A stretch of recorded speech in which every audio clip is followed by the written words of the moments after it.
வணக்கம். இன்றைய பதிவில் நம்ம பார்க்க போகிறது பாலக்கீரை சப்பாத்தி பார்க்க போகிறோம். பாலக் சப்பாத்தி. இதுக்கு நான் வந்து ஒரு கட்டு பாலக்கீரையில் பாதி எடுத்துருக்கிறேன். உங்களுக்கு தேவையான அளவு நம்ம எடுத்துக்கலாம்.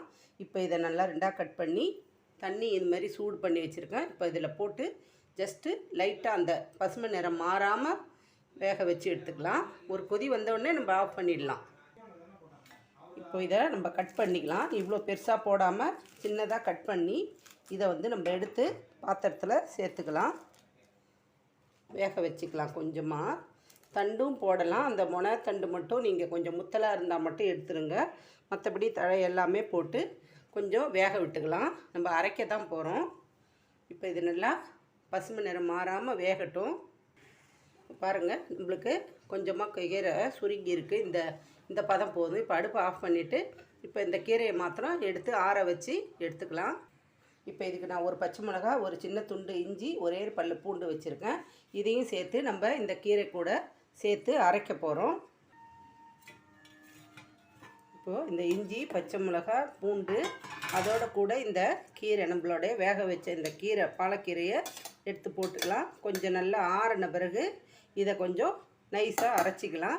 இந்த தண்ணியை வேஸ்ட் பண்ணோம்னா இது நம்ம வந்து சப்பாத்தி பிசைய வச்சுக்கலாம்.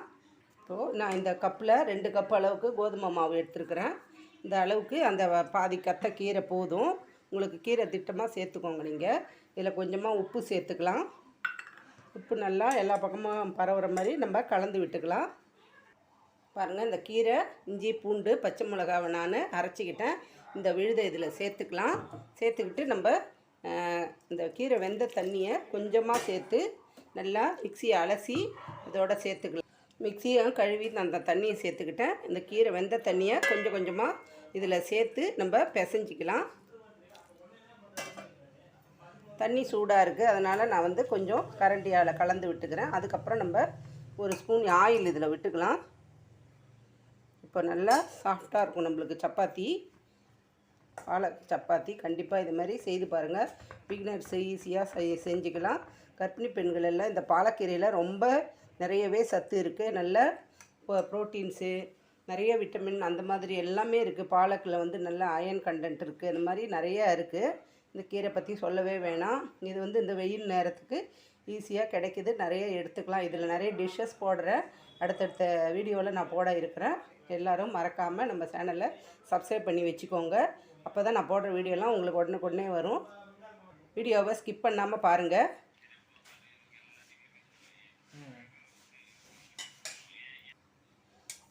நல்லா இங்கே பாருங்கள், ஒரு சப்பாத்தி மாவு பதத்துக்கு கெட்டியாக நல்லா பிசைஞ்சி வச்சாச்சு.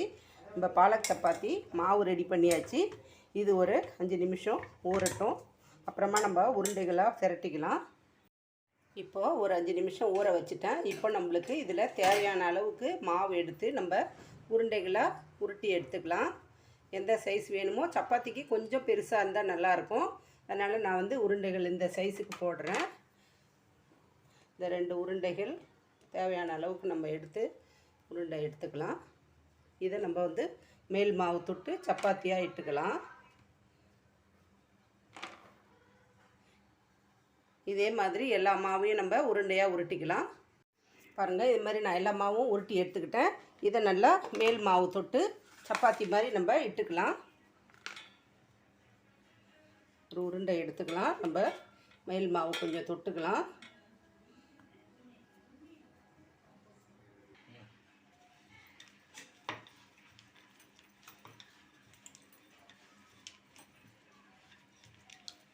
இதே மாதிரி எல்லாமே நம்ம சப்பாத்தியாக திரட்டிக்கலாம். மேல் மாவு தொட்டு நல்லா மெலிசாக பரத்திக்கலாம். பாருங்கள், சப்பாத்தி நல்லா இந்த மாதிரி இந்த கணத்துக்கு இந்த மெலிசாக எடுத்துக்கோங்க. உருட்டிட்டேன். இப்போ ஒரு பிளேட்டில் போட்டுக்கலாம். இதே மாதிரி எல்லாமே உருட்டி எடுத்துக்கலாம். இப்போ கல்லில் நம்ம போட்டு எடுத்துக்கலாம்.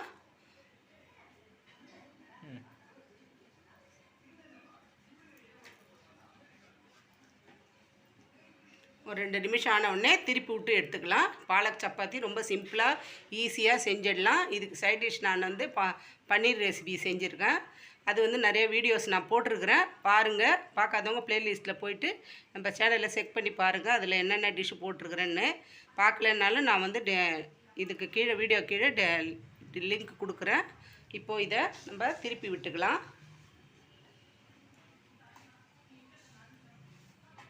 அவ்வளோதான். இன்னும் கொஞ்சம் நேரம் 2 நிமிஷம் கழிச்சு திருப்பி விட்டு எடுத்துக்கலாம். நல்லா 2 பக்கமும் நல்லா செவர விட்டு நம்ம எடுத்துக்கலாம். சப்பாத்தி ரெடி ஆகிடும். இந்த மாதிரி நான் தோசைக்கான துணி தான் இது, எண்ணெய் தடவுறது. இப்போது இதை எடுத்து நம்ம இப்படி திருப்பி போட்டுக்கலாம்.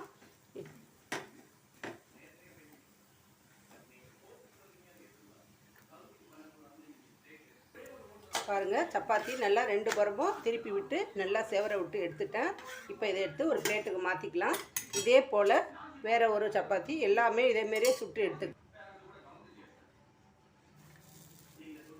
இதுவும் 2 நிமிஷம் கழித்து திருப்பி விட்டு நம்ம எடுத்துக்கலாம்.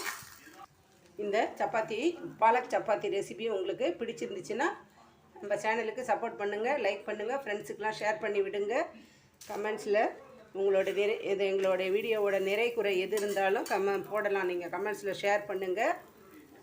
நம்ம இப்போது இன்ஸ்டண்ட்டாக கொழுக்கட்டைக்கு கிருஷ்ணமூர்த்தி அப்படின்றவங்க நம்மளுக்கு கமெண்ட்ஸ் போட்டிருக்காங்க. ஃபஸ்ட்டு கமெண்ட்ஸாக சூப்பர், இந்த இனிப்பு கொழுக்கட்டை மகா சிவராத்திரி ஸ்பெஷலாக போட்டிருக்கோம். அந்த வீடியோவுக்கு கிருஷ்ணமூர்த்தின்றவங்க நம்மளுக்கு கமெண்ட்ஸ் போட்டிருக்காங்க.